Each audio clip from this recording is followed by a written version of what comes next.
Sir मेरा नाम इम्तियाज़ अहमद कौकब है। हमने आपकी सारी बात सुनी और दिल लगाकर भी सुनी और कान लगाकर भी सुनी है, मिसाक जमहूरियत के हवाले से और मिसाक मईशत के हवाले से। और ये सारे सियासतदान भी यहाँ तशरीफ़ रखते हैं, मुख्तलिफ पार्टीज़ के नुमाइंदे भी हैं। आप सियासतदान नहीं हैं कौकब साहब? जी जी, मैंने कहा साफ़ी हमें ज़रा हाँ साफ़ी जी। तो सर सवाल ये है कि इस सारी डिस्कशन को सारे लोग सुनेंगे भी, और 75 साल से हम सुनते भी आ रहे हैं। तो ये सारे सियासतदान तो अमीर हो गए सर, सारे सेनेटर, सारे कौमी असम्बली के अरकान वज़रा 75 सालों में, और 46 सालों में खुद देख रहा हूँ। लेकिन अवाम तो सर गरीब से गरीब तर हो गए।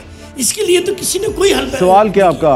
सवाल क्या है? सवाल ये है सर कि ये सारे सियासतदान जो हैं सारे नहीं अमीर हुए, सारे नहीं अमीर। ठीक है, हाँ जी, जवाब दें जी, बताएं। सारे अमीर नहीं हुए। मैं भी आपके सामने बैठा हुआ हूँ। हाँ। मैं जब आया था, इलेक्शन लड़ा था, तो अपने बाप की जमीन बेचकर लड़ा था, आज फिर बेच रहा हूँ। अच्छा ये बताएं जी, ये सारे नहीं अमीर। सलमान अकरम राय साहब के हमारे जैसे लोग सियासी अमल से बाहर होते जा रहे हैं। ये तासुर क्यों है कि सियासतदान बड़े अमीर हो जाते हैं और अवाम को कुछ नहीं मिलता?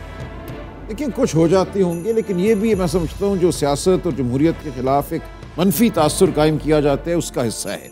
हमें इस बात को इस तरह मनोवान नहीं मान लेना चाहिए कि सब सियासतदान करप्ट हैं, सब आकर अमीर हो जाती हैं। बिल्कुल चौधरी साहब ठीक कह रहे हैं।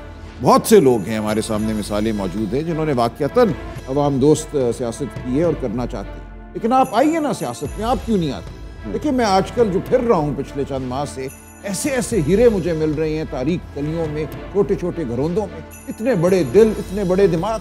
आप आइए। और एक सियासी जमात जब वाक़तन कायम हो जाती है तो मैं समझता हूँ वो पैसे का मुकाबला कर सकती है। मुझे बहुत बड़े पैसे का अपने हल्के में मुकाबला है, लेकिन मैं देखता हूं कि अवाम की ताकत से वो पैसा कुछ नहीं कर पाएगा। अगर उस दिन इलेक्शन ठीक हो गया, उस दिन अगर हमारे रिटर्निंग अफसरान को ना निकाला गया पोलिंग स्टेशन में से, तो कोई वजह नहीं है कि उस तमाम अरबों खरबों की दौलत के बावजूद हम इलेक्शन ना जीते। इसलिए अपने ऊपर भरोसा कीजिए, अवाम को अपने ऊपर भरोसा करना चाहिए। एक सियासी जमात से, कोई भी वो सियासी जमात हो, उससे जुड़िए, जमात के अंदर अपना हक मांगिए और सियासत को वाक़तन जमहूरी बनाइए। सियासी अमल से अवाम को और सियासी कारकुनों को बाहर किया। जमात के अंदर हक उस वक्त मिलेगा कारकुन को जब जमात के अंदर हकीकी असली जमहूरियत होगी। तो तमाम जमातों को अपने अंदर भी जमहूरियत कायम करनी चाहिए।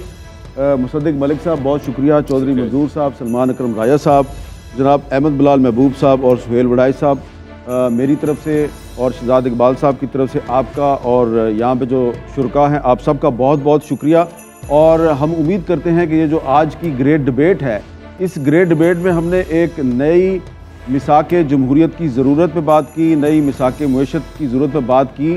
तो ये जो आज गुफ्तगू हुई है, इस गुफ्तगू के जो नताइज हैं उस पर अमल दरामद उसी वक्त मुमकिन है जब 8 फरवरी को एक फेयर एंड फ्री इलेक्शन होगा। और अगर उस इलेक्शन के नताइज को मुतनाज़ा ना बनाया गया तो मुझे उम्मीद है कि एक नई मिसाक जमहूरियत और एक नई मिसाक मईशत जो है उस पर नई पार्लियामेंट में एक डिबेट शुरू होगी और उस पर कंसेंसस ज़रूर होगा।